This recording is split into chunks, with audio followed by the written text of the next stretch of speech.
អង្គុយម្នាក់ឯងកណ្ដាលរាត្រីស្ងាត់សម្លឹងមើលទៅមេបាត់អងពន្លឺច័ន្ទចិត្តអើយចិត្តហេតុអ្វីក៏នៅតែនឹកគេខ្លាំង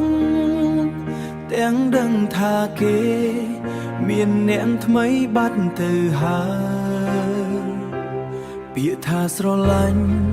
ធ្លាប់និយាយប្រាប់អូនបងថែរក្សាវាស្ងួនមិនដែលឲ្យសាបសូន្យតែពេលនេះ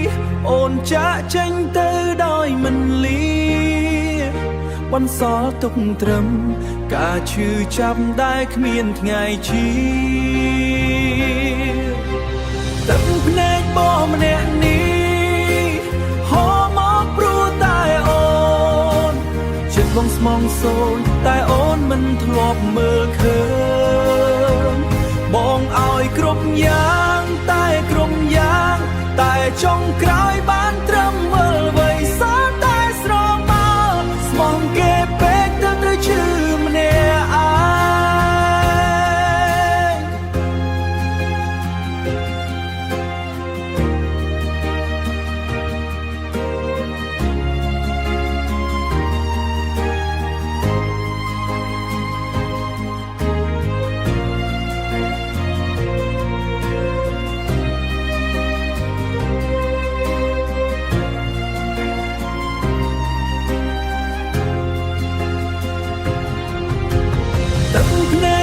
ម្នាក់នេះ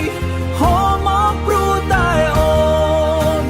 ចិត្តបងស្មងសូន្យតែអូនមិនធ្លាប់មើលឃើញបងឲ្យគ្រប់យ៉ាងតែគ្រប់យ៉ាងតែចុងក្រោយបានត្រឹមមើលវ័យសោះតែស្រមើនឹងដានជើងដែលអូនដើរជើង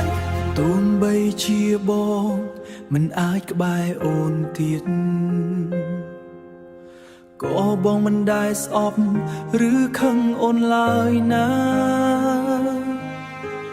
សូមត្រឹមតែឃើញអូនសប្បាយចិត្តនឹងស្នេហារហូតទៅ